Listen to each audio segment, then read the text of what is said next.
네, 안녕하세요. 설날이 끝나고 1월 31일, 어떻게 보면 1월의 마지막이죠. 1월 31일 아침 주요 테크 기업들의 최신 동향과 미국 주식시장에 대한 영향을 미칠 수 있는 부분, 주요 이슈에 대해서 보도록 하겠습니다. 그래서 이번 엔비디아부터 보도록 할게요. 엔비디아 같은 경우에는 잠시 주춤했었죠. 딥시크 이슈로 인해서 굉장히 많이 떨어졌었어요. 물론 저도 그때 좀 이렇게 어떻게 보면 줍줍을 했죠. 거의 140달러까지 넘어서 올라가다가 124달러, 거의 뭐 20% 가까이 하락을 했었어요. 그래서 그렇게 하락했다가 다시 조금씩 상승을 하고 있습니다. 그래서 이제 최근에 이슈 같은 것들 보면은 이렇게 볼 수 있듯이 딥시크 이슈가 사실 가장 크죠. 그리고 최근에 AI 칩 시장, 그 다음에 브로드컴까지 이제 경쟁에 합류하면서 이제 엔비디아가 어떻게 보면 갖고 가야 될 파이가 좀 줄어든다라고 생각을 할 수 있을 것 같아요. 근데 그럼에도 불구하고 구글이나 메타 같은 대기업들이 빅테크들이 엔비디아의 칩을 반도체를 계속해서 구매를 하고 있다라는 거 생각을 해보시면 좋을 것 같고요. 그냥 테슬라 같은 경우도 400달러로 다시 400선을 회복을 하고 있습니다. 그래서 2%, 2.8% 상승을 했고요. 최근에 이제 모델 Y를 출시하게 되면서 제품을 좀 강화를 하고 있죠. 테슬라 웹사이트를 들어가 보시면은 모델 Y가 좀 새롭게 달라진 걸 볼 수가 있을 거예요. 그래서 이게 뭐 FSD나 FSD 관련된 자율주행 기술 뭐 이런 것들과 연관이 돼 있다라고 볼 수 있습니다. 그 다음에 팔란티어. 네, 팔란티어가 참 신기하죠. 팔란티어도 81달러. 되게 많이 상승을 하고 있어요, 다시. 어떻게 보면 팔란티어 같은 경우에는 해외에서 뭐 물론 굉장히 긍정적으로 보는 그 분석가들도 많으시고, 근데 부정적으로 보는 또는 보수적으로 보는 분석가들도 굉장히 많거든요. 그래서 뭐 50달러까지밖에 안 될 거다라고 말하는 분석가분들도 계신데, 팔란티어 같은 경우는 어떻게 보면 영국 경찰이라든지, 그 다음에 영국 경찰이랑 이번에 새롭게 또 계약을 맺었다라고 해요. 그러니까 팔란티어 같은 경우에는 지금 되게 어떻게 보면 아슬아슬하다라고도 생각할 수 있는 게 기존의 다른 기업들과 같은 패턴으로 갔으면은 지금 조정을 맞고 50달러까지, 60달러까지 내려갈 수도 있을 상황인데 계속해서 새로운 계약들을 맺고 있어요. 네, 그러니까 기존에는 미국 그 국가 기업들이랑만 계속해서 일을 했다라고 해보면 미국에 있는 어떻게 보면 민간 기업들, 그 다음에 제가 아까 말씀드렸던 영국 경찰, 그럼 영국에 어떻게 보면 민간 기업이 아닌 국가 기업이죠. 국가랑 관련된 소속이죠. 그래서 이렇게 어떻게 보면 계약의 범위를 계속 넓혀가고 있어가지고 사실 언제 조정을 좀 더 세게 받을지는 그 계약이 사실 끊기는 순간이겠죠. 그래서 그 계약이 언제 끊기는지 그리고 기업하고 정부기관 간의 이런 계약들이 언제 끊기는지 한번 계속해서 살펴보시면 좋을 것 같습니다. 아이온큐 같은 경우에도 38.81달러, 1.8% 하락을 했네요. 그래서 뭐 엔비디아의 CEO가 양자 컴퓨터 기술이 좀 수십 년 걸릴 거다. 뭐 그렇게 메타의 CEO인 마크 주커버그도 그렇게 얘기를 했죠. 근데 이제 뭐 사실 그런 거랑 크게 상관없이 아이온큐만의 독자적인 기술, 그다음 큐비텍 인수한 것들, 지속적인 연구 개발 이런 것들을 좀 중점적으로 살펴보시면 좋을 것 같고, 그다음 아이온큐 같은 경우에는 중요한 게 어떻게 보면 아이온큐는 애플이나 뭐 메타, 그다음에 아까 보셨던 뭐 구글 같은 빅테크처럼 자본금이 현실적으로 좀 부족한 부분이 있어요. 그래서 그런 부분들이 현금 흐름이 좀 끊겨서 뭐 그런 이런 연구 개발이라든지 그다음에 다른 조그만 양자 관련된 기업들을 인수한다라든지 그런 현금 자본이 부족할 수 있기 때문에 그런 부분에 한계점이 올 수 있을 텐데 그 부분에 대해서 어, 뉴스가 나오는 대로 계속해서 살펴보도록 할게요.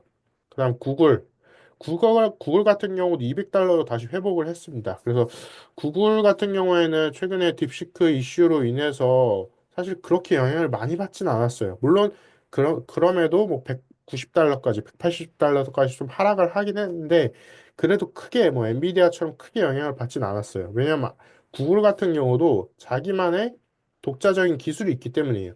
그러니까 여기에서 우리가 생각해 볼 수 있는 건 독자적인 기술이 있냐 없냐예요. 단순히 AI의 흐름을 탔냐 뭐 그런 게 아니라 구글 같은 경우에는 독자적인 검색 엔진이 있죠. 그러니까 AI가 나오기 전부터 구글은 자신만의 기술들이 있었어요. 검색 엔진 관련된 거. 그 다음에 광고를 통해서도 엄청난 돈을 벌고 있었고요. 그래서 그걸 통해서 구글은 사실 AI라는 단어가 없어도 구글은 지속적으로 성장할 수 있는 회사다라고 생각을 해볼 수 있습니다. 그다음 아마존도 사실 마찬가지죠. 230달러까지 다시 어떻게 보면 많이 상승을 하고 있어요. 그래서 아마존이 이제 엔비디아 의존도를 최대한 많이 줄이고 자신만의 클라우드 AWS죠. 네, 그다음에 전자상 거래 리테일 관련된 분야에서 사실 아마존이 거의 1위예요. 예. 그러니까 아마존이 지금 굉장히 어떻게 보면 장기적으로 봤을 때 좋은 게 뭐냐면 두 가지 분야에서 1위인데 첫 번째는 클라우드고 두 번째는 이 전자상거래. 그러니까 우리가 쿠팡 같은 걸로 구매를 하잖아요. 온라인 구매를 하잖아요.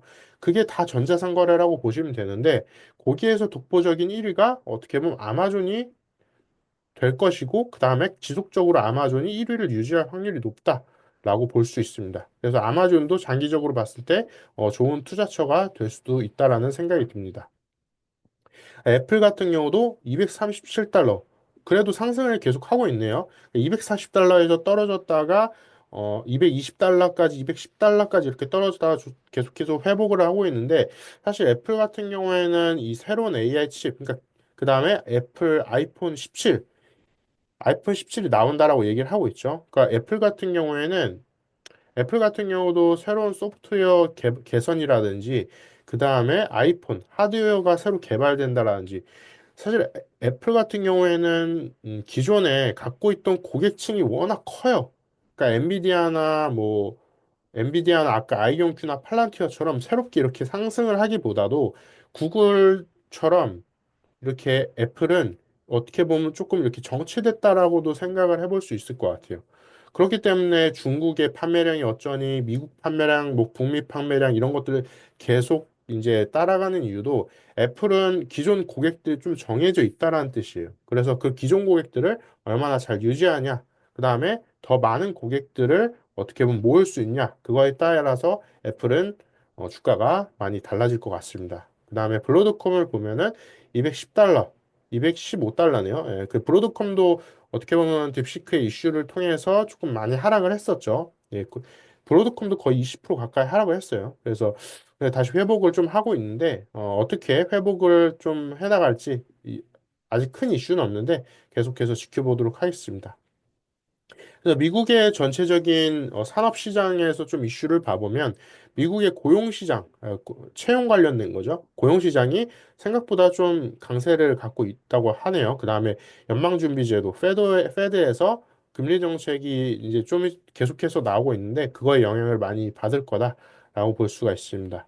그다음 트럼프가 당선이 어떻게 보면 되고 본격적으로 일을 시작하면서 국제무역 긴장과 관련된 뉴스들, 이런 뉴스들이 사실 사람들의 마음을 많이 움직이게 하죠. 그래서 사람들이 그거에 따라서 매수를 하고 매도를 좀 더 많이 하고 그렇게 시장 변동성이 만들어지면서 그렇게 거시적인 경제가 좀 흔들릴 수 있을 것 같아요.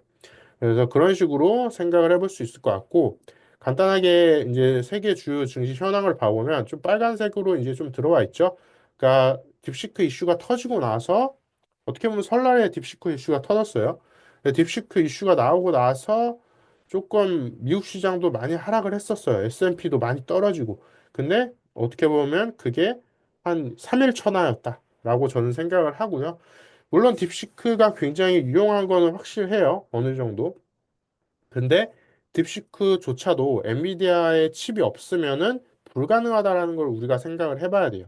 그러니까 딥시크 자체가 뛰어나다라는 건 우리가 인정을 하고, 그럼 딥시크의 근원이 무엇인가? 근원적인 기술이 무엇인가? 거기에는 어떤 엔비디아의 칩이 됐든 어떤 하드웨어 칩이 반드시 융합이 돼야 된다라는 걸 생각해 볼 수 있습니다. 그러니까 AI라는 게 AI 칩이 있어야지만 어떻게 보면 좀 더 저렴하고 빠르게 동작을 할 수 있기 때문에 이렇게 하드웨어 칩들이 지금 좀 주춤하고 있어도 하드웨어 칩들이 그래서 망한다라는 건 아니다라고 생각을 해볼 수 있습니다. 딥시크는 소프트웨어 기업이고 엔비디아 같은 경우도 물론 소프트웨어도 하지만 주로 하드웨어를 다루기 때문에 이제 다른 이제 서로 어떻게 보면 협업을 할 수밖에 없다. 그렇기 때문에 같이 상승을 할 수밖에 없다라는 뜻입니다. 네. 그래서 이렇게 S&P 500에 대해서 살펴볼 수 있을 것 같고요. 주요 뉴스 같은 것들도 봐보면 이제 계속해서 어떻게 보면 실적 발표가 나고 있어요. 테슬라도 어떻게 보면 실적 발표가 최근에 나면서 어떻게 보면 좀 좋은 실적이 어느 정도 나왔어요. 그다음에 애플 같은 경우도 작년 4분기 실적 시장을 예상치를 상회했다라고 하네요. 그래서 어떻게 보면 230달러 이상으로 나왔던 것 같아요. 긍정적인 실적 전망이 계속해서 나오고 있고, 그다음에 인텔이 좀 많이 안타깝죠. 인텔이 많이 회복하기 위해서 미국의 대표 기업 중에 하나였는데 인텔도 회복하기 위해서 미국에서 몇십 조 이렇게 지원을 해주고 열심히 노력을 하고 있는데 인텔도 조금 매출이 계속해서 좀 하락을 하고 있는 걸 볼 수가 있습니다. 이렇게 살펴볼 수 있을 것 같고요. 여기에서 한 가지 더 살펴보시면 좋은 게 바로 금이에요, 금. 그러니까 지금 주식시장이 계속해서 흔들리고 트럼프 당선되고 딥시크 이슈 터지고 그다음에 다른 데서는 전쟁 나고 있고 이런 상황에서 금값은 계속해서 오르고 있습니다. 네. 그래서 금값도 이렇게 그러니까 시장 지표, 그러니까 해외 증시뿐만 아니라 미국 증시뿐만 아니라 시장 지표도 같이 한번 살펴보시길 바랄게요. 지금 보시는 것처럼 달러도 계속 오르고 있고 금값도 계속해서 오르고 있어요. 지금 보신 것처럼 유가도 계속 오르고 있죠. 이렇게 해외 다른 시장 지표들, 그러니까 중요 시장 지표들이 계속해서 어떻게 보면 이렇게 그러니까 미국 시장이 조금 다운되면은 금값이 계속 오르고 있고 미국 시장이 조금씩 주춤해도 금값도 오르고 있고 이런 흐름들을 같이 살펴봐 주시면 좋을 것 같습니다. 네, 그래서 여기까지 해서 오늘 이렇게 해외 증시, 미국 증시에 대해서 살펴봤고요. 네, 이렇게 마치도록 하겠습니다. 감사합니다.